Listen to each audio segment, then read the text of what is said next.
New at 6:30, you are not alone. Baltimore State's Attorney Marilyn Mosby launches a new campaign calling on victims and witnesses of crime to come forward. Kelsey Kushner reports it's aimed at combating the city's history of witness and victim intimidation.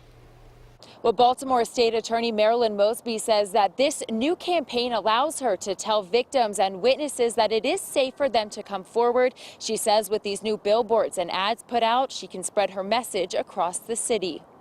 Helping victims and witnesses of crime in Baltimore to come forward. That's the aim of the city state's attorney Marilyn Mosby's new campaign. We recognize that in order to effectively counteract what has become a cultural norm of stop snitching mentality, we must continue to reallocate our resources to ensure the protection and support of our victims and our witnesses of crime. Mosby says the theme of the campaign is to remind people that they are not alone, and she released new billboards, radio ads, and TV commercials to promote her message across the city.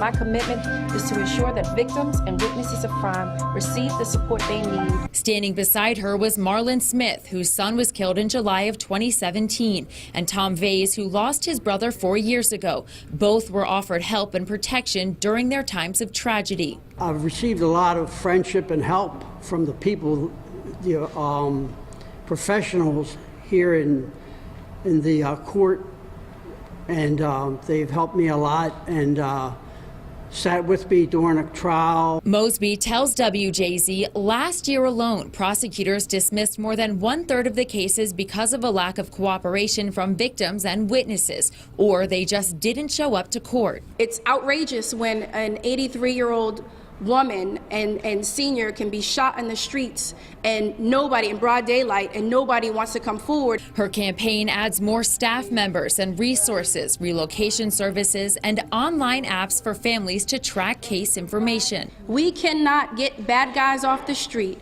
if the community doesn't come forward. Now, Mosby also announced today that Governor Hogan put $2.3 million in the state's budget that she can use for relocation. I'm Kelsey Kushner reporting for WJZ.